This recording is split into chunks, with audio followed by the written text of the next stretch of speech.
Hello everyone, আজকে রান্না করছি নিরামিষ রান্না। খুব সাধারণ একটি রান্না, খুব হেলদি অ্যান্ড টেস্টি।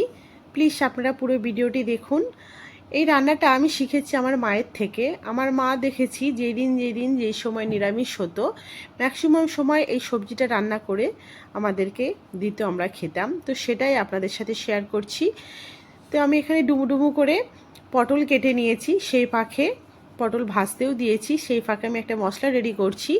মশলাতে দিচ্ছি 4-5টা শুকনো লঙ্কা, একটা টমেটো, 1 চামচের বেশি টক দই, পরিমাণ মতো গোটা জিরে, আর একটু আদা কুচি, আর দেব সাদা তিল দিয়ে একটা মিহি পেস্ট বানাবো। এই মশলাটা যদিও আমার মা শিলে বানাতেন, কিন্তু আমি আর শিল ইউজ করছি না, একদম মিক্সিং জারে রেডি করছি। আর সয়াবিনটা আমি আগে থেকে এমনি ফ্রেশ জলে ভিজিয়ে রেখেছিলাম। আমি গরম জল সেদ্ধ করিনি, আমি ডাইরেক্ট জলে ভিজিয়ে রেখেছিলাম, ভিজে গেছে। আমি ছেঁকে এখন পটলের সাথে সয়াবিনটা ভেজে নিচ্ছি লবণ আর হলুদ দিয়ে। আমার ভাজা হয়ে গেছে, আমি তুলে রেখেছি। এবার ফোড়নে দিচ্ছি শুকনো লঙ্কা, একটা এলাচ, 2টো লবঙ্গ, দারচিনি, শুকনো লঙ্কা, তেজপাতা আর কালো জিরে দিয়ে আলুটা ভালো করে ভেজে নিচ্ছি। কিছুক্ষণ আলুটা ভেজে নেওয়ার পরে লবণ আর হলুদ দিয়ে আবারও আমি ভেজে নিচ্ছি। এই রান্নাটা গরম ভাতের সাথে অপূর্ব লাগে খেতে। শুধু ভাতের সাথে না, রুটি, পরোটা, লুচি সবার সাথেই খেতে ভালো লাগে। তো আমরা যেহেতু গরম ভাতের সাথে ম্যাক্সিমাম খাই, আর আজকে গরম ভাতের সাথেই খাওয়া হবে, তাই জন্য শেয়ার করছি আর কি।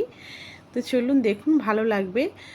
তো আমার ওই আলুগুলো তুলে নিয়েছি, সেই একই তেলে মশলাটা আমি দিয়ে দিলাম, দিয়ে ভালো করে মশলাটা কষে নিতে হবে।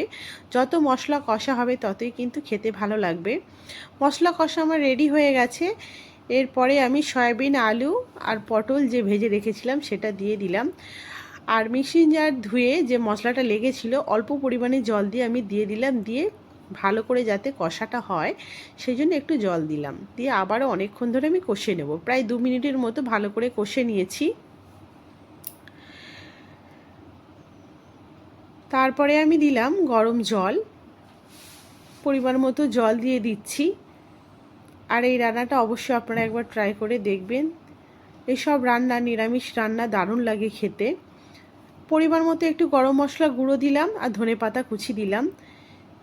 এই যে আমার রান্না মোটামুটি একদম কমপ্লিট হয়ে গেছে। দেখুন, ঠিক গ্রেভিটা এইরকম রেখেছি, অপূর্ব হয় খেতে গরম ভাতের সাথে। কেমন হয়েছে রান্নাটা অবশ্যই কমেন্টে জানাবেন। আবার দেখা হবে নতুন একটি ভিডিওতে বা নতুন কোনো রান্না নিয়ে। সবাই ভালো থাকবেন, সুস্থ থাকবেন, টাটা।